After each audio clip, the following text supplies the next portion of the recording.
Hello दोस्तों, जय हिंद। कैसे हैं आप सभी? आशा करता हूँ आप सभी अच्छे होंगे। और ये हमारी वीडियो का पार्ट 3 है, जिसमें हम उत्तराखंड में जो ऐतिहासिक शासनकाल है उसका रहा था, जो ऐतिहासिक शासनकाल रहा था उत्तराखंड में, उसके बारे में हम पढ़ रहे थे। ठीक है, तो उसका भी कुछ पॉइंट रह गए थे, कुछ टॉपिक रह गए थे, वो हम आगे इस वीडियो में पढ़ेंगे। तो इसमें हम पढ़ेंगे क्या है इसका हमारा अगला पार्ट। इसका है हमारा थानेश्वर का हर्षवर्धन वंश। थानेश्वर का हर्षवर्धन वंश। जैसा कि कुछ वीडियो में जो लिखा हुआ है थोड़ा टाइप थोड़ा गलत हो गया है, लेकिन जो मैं पढ़ रहा हूँ उसको अपने ध्यान से सुनिए आप। ठीक है, उसी हिसाब से आप अपने नोट्स बनाइए। ठीक है, आगे हम पॉइंट पढ़ेंगे। क्या है हमारा ये है, इसमें हम पढ़ेंगे बाणभट्ट द्वारा रचित, जो बाणभट्ट थे उनके द्वारा रचित हर्षचरित नामक पुस्तक में उत्तराखंड आने का वर्णन मिलता है। जो उनकी जो लिखित जो रचित जो पुस्तक थी हर्षचरित, उसमें उत्तराखंड में आने का वर्णन मिलता है। ठीक है, उत्तराखंड में आने का वर्णन मिलता है। हर्षकालीन चीनी यात्री, हर्षकालीन चीनी यात्री थे ह्वेनसांग हिमालय के पोलो हीमो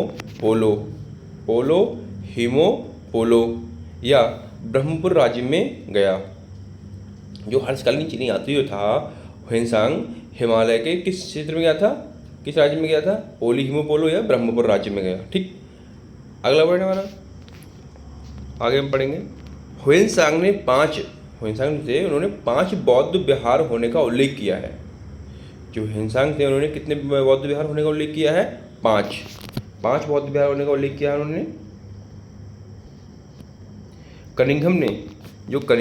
कनिंघम ने आधुनिक गढ़वाल व कुमाऊं वाले संपूर्ण भूभाग को ब्रह्मपुर कहा। इसमें कि जैसे कि प्रिंट गलत हो गया, लिखा हुआ इसमें है ब्रह्मपुर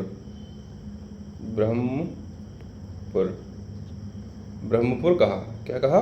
ब्रह्मपुर कहा। ठीक, और ह्वेनसांग ने गंगा को महाभद्रा कहा। गंगा को क्या कहा? महाभद्रा कहा।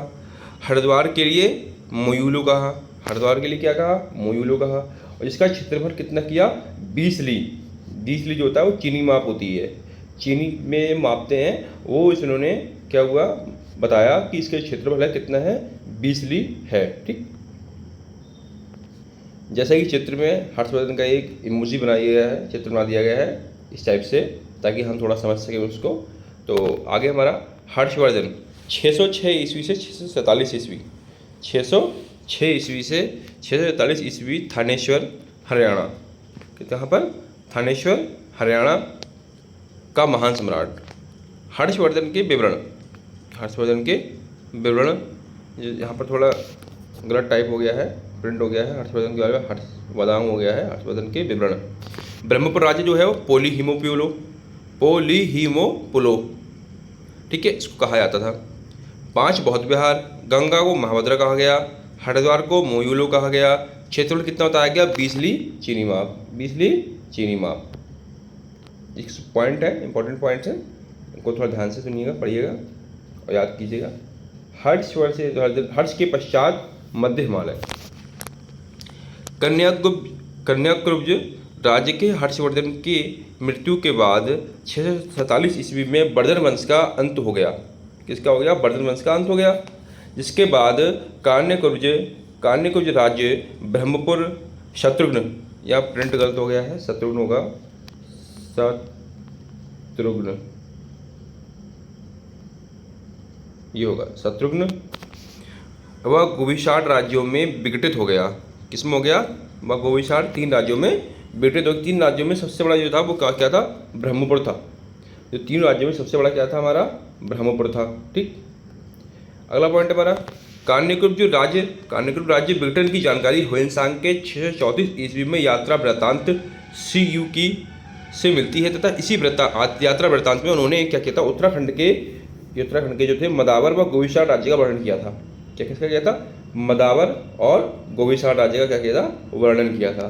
ठीक है, ब्रह्मपुर राज्य के उत्तर में सुवर्णगोत्र देश का स्वतंत्र राज्य था, जिसे क्या कहते हैं? स्त्री राज्य भी कहा जाता था। क्या कहता था? स्त्री राज्य भी कहा जाता था। ठीक, हर्षवर्धन के मधुबन व बांसरखेड़ अभिलेख से पौरव वंश की जानकारी मिलती है। जो हर्षवर्धन के मधुबन व बांसरखेड़ा अभिलेख है उनसे किसकी जानकारी मिलती है? पौरव वंश की जानकारी मिलती है। ठीक, अगला पॉइंट हमारा मार्कंडेय। मार्कंडेय पुराण व बृहद संहिता, मार्कंडेय पुराण व बृहद संहिता क्या है में वृत्ताकार राज्य का उल्लेख मिलता है। इसमें क्या मिलता है? वृत्ताकार सॉरी पर्वताकार राज्य का उल्लेख मिलता है। ठीक है, उसमें क्या पता चलता है कि यह राज्य कैसा रहा? पर्वताकार रहा, कि इसमें पर्वत थे। ठीक है, तो ये किससे मिलता है? मार्कंडेय पुराण एवं बृहद संहिता से। बृहद संहिता की रचना बराहमीर द्वारा की गई थी। जो बृहद संहिता था उसकी रचना किसकी तरह की थी? बराहमीर द्वारा की गई थी। मधुबन अभिलेख दर्शाया गया है चित्र द्वारा, एक इमोजी द्वारा। पासरखेड़ा अभिलेख है। बराहमीर बृहद संहिता के रचयिता, सभी का चित्र दर्शाया गया है। कन्याकुब्ज राज्य का विघटन, कन्याकुब्ज राज्य का विघटन क्या है? 647 ईस्वी के बाद कन्याकुब्ज तीन उसमें चेंज हो गया था, बदल गया, मतलब तीन उसमें विघटित हो गया था। ठीक है, 3 राज्यों में विघटित हो गया था। कौन सा? ब्रह्मपुर राज्य, शत्रुघ्न और गोविषाण राज्य। ठीक है, 3 राज्यों में विघटित हो गया। तो ह्वेन-त्सांग के यात्रा वृत्तांत, ह्वेन-त्सांग के यात्रा वृत्तांत था CU की 634 ईस्वी की यात्रा वृत्तांत में ह्वेन-त्सांग ने मद्रावर व गोविषाण राज्यों का वर्णन किया है। किसका? 2 राज्यों के, मदावर व गोविषाण राज्यों का वर्णन किया है। उत्तराखंड का प्राचीन मानचित्र, उत्तराखंड का प्राचीन मानचित्र संकेतात्मक, जो कि एक संकेत के द्वारा दर्शाया गया है। जरूरी नहीं कि यही है, इस हिसाब से थोड़ा लगा है कि ऐसा हो सकता है। ब्रह्मपुर राज्य, मदावर राज्य और आपका गोविषाण राज्य, ऊपर पहाड़ दर्शाया गया है। ठीक है। हर्षवर्धन के काल में उत्तराखंड ब्रह्मपुर क्षेत्र का सांस्कृतिक व धार्मिक विकास हुआ। ह्वेन-त्सांग के विवरण इस काल के भू राजनीतिक व सामाजिक जीवन को समझने का महत्वपूर्ण स्रोत है। ठीक है, एक महत्वपूर्ण स्रोत है समझने का। आगे हमारा टॉपिक है ब्रह्मपुर राज्य का पौरव वंश, ब्रह्मपुर राज्य का पौरव वंश। ठीक, इसमें हम पढ़ेंगे हिमालय क्षेत्र के 3 राज्यों है, हिमालय क्षेत्र के 3 राज्यों में से ब्रह्मपुर सर्वाधिक विस्तृत राज्य था, जिस पर पौरव वंश का शासन था। जिस पर क्या था? पौरव वंश का शासन था। ब्रह्मपुर राज्य गंगा नदी से लेकर पूर्व में कर्नाली नदी तक विस्तृत था और ब्रह्मपुर नरेश सोनवंशीय पौरव राजा थे। जो ब्रह्मपुर नरेश थे वो क्या थे? सोनवंशीय पौरव राजा थे। ठीक है, पौरव वंश का शासन 6वीं सदी से 8वीं सदी तक रहा। जो पौरव वंश का शासन था वो 6वीं सदी से 8वीं सदी तक रहा। ठीक है, अल्मोड़ा के तालेश्वर ताम्रपत्र का संबंध पौरव एवं ब्रह्मपुर राज्य से था। जो अल्मोड़ा के तालेश्वर ताम्रपत्र का संबंध था वो पौरव एवं ब्रह्मपुर राज्य से था।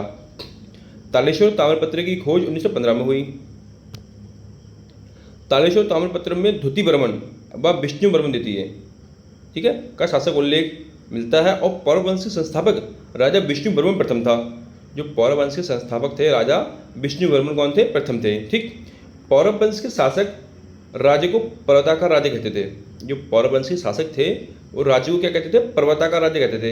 पर्वतकार था ही तो पर्वताकार बोलेंगे उसको, तो उनको जानकारी थी कि ये पर्वताकार राज्य है, तो उनको क्या बोलते थे? पर्वताकार राज्य ही बोलते थे, पर्वताकार। पौरव वंश के ताम्रपत्रों में 5 शासकों का उल्लेख मिलता है। कितने शासकों का? 5 शासकों का उल्लेख मिलता है। विष्णु वर्मन प्रथम के बाद क्रमशः, विष्णु वर्मन प्रथम के बाद, जो विष्णु वर्मन थे उनके प्रथम के बाद क्रमशः वृषवर्मन, अग्निवर्मन, द्वितीयवर्मन व विष्णु वर्मन द्वितीय शासकों का वर्णन मिलता है। किस किस का वर्णन मिलता है? वृषवर्मन, अग्निवर्मन, द्वितीयवर्मन, विष्णुवर्मन द्वितीय शासकों का उल्लेख वर्णन मिलता है। ठीक, पौरवों के कुलदेवता वीरणेश्वर स्वामी थे। पौरवों के कुलदेवता थे कौन थे? वीरणेश्वर स्वामी थे, जिन्हें कुलदेवता वो मानते थे इनको अपने। वो पौरव शासकों की उपाधि महाराजाधिराज परम भट्टारक थी। जो पौरव शासकों की उपाधि थी वो क्या थी? महाराजाधिराज परम भट्टारक थी। अगला पॉइंट, ब्रह्मपुर के पौरव राजवंश एवं उनके प्रशासन का मुख्य स्रोत अल्मोड़ा से प्राप्त तालेश्वर ताम्रपत्र है। जो ब्रह्मपुर थे, ब्रह्मपुर के पौरव राजवंश थे एवं उनके प्रशासन का जो मुख्य स्रोत था वो क्या था? अल्मोड़ा से प्राप्त जो है वो तालेश्वरी ताम्रपत्र है, वो है उनका मुख्य स्रोत। तालेश्वर पात्र संस्कृत एवं भाषा एवं गुप्त ब्राह्मी लिपि में अंकित है। जो तालेश्वर पात्र है, तालेश्वर ताम्रपत्र है, वो क्या? संस्कृत भाषा एवं गुप्त ब्राह्मी लिपि में अंकित है। किसमें? संस्कृत भाषा में एवं गुप्त ब्राह्मी लिपि में अंकित है। ऐसा कि इसमें दिखाया गया है इमोजी द्वारा, चित्र के द्वारा। हिमालय का गौरवशाली पौरवंश, तालेश्वर ताम्रपत्र में उल्लेखित 5 शासक कौन कौन थे हमारे? पहला विष्णुवर्मन प्रथम संस्थापक थे, पहला। दूसरा है वृषवर्मन। तीसरा है हमारा कौन? अग्निवर्मन। चौथा है हमारा द्वितीयवर्मन। और 5वां है हमारा विष्णुवर्मन द्वितीय। ठीक। तालेश्वर ताम्रपत्र में वर्णित प्रमुख नगर, जो तालेश्वर ताम्रपत्र में वर्णित प्रमुख नगर हैं वो कौन कौन से थे हमारे?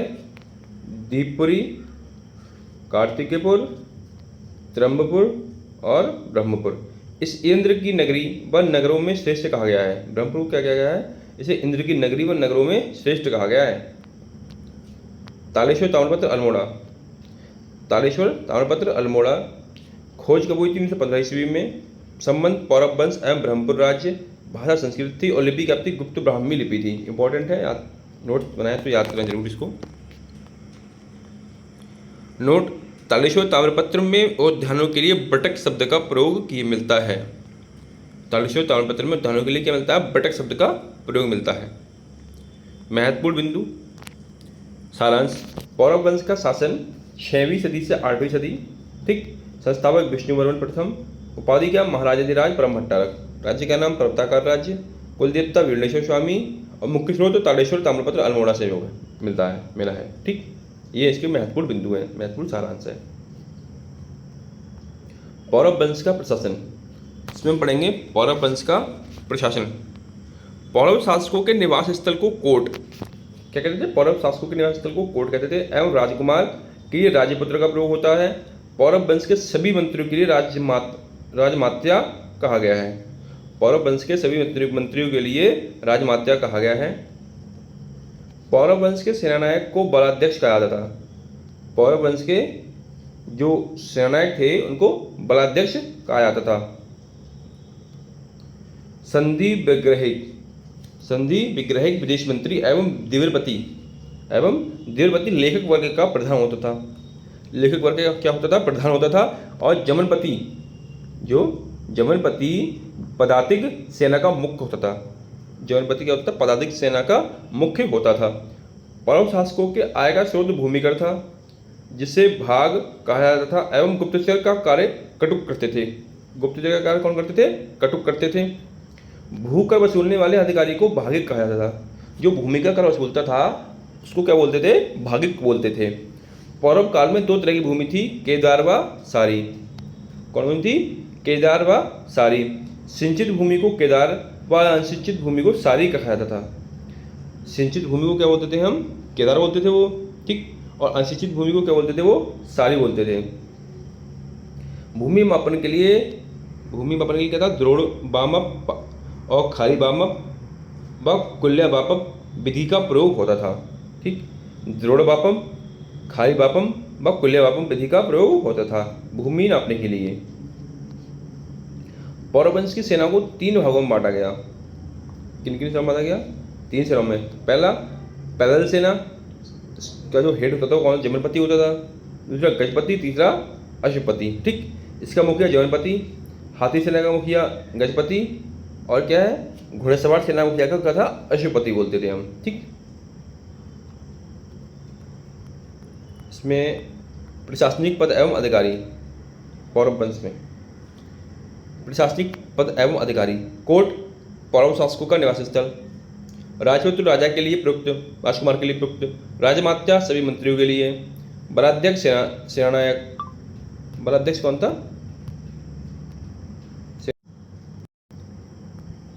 द्विवर्पति। संधि विग्रहिक विदेश मंत्री। द्विवर्पति लेखक वर्ग का प्रधान। जमनपति पदातिक सेना का प्रमुख। कटुक गुप्तचर जासूस।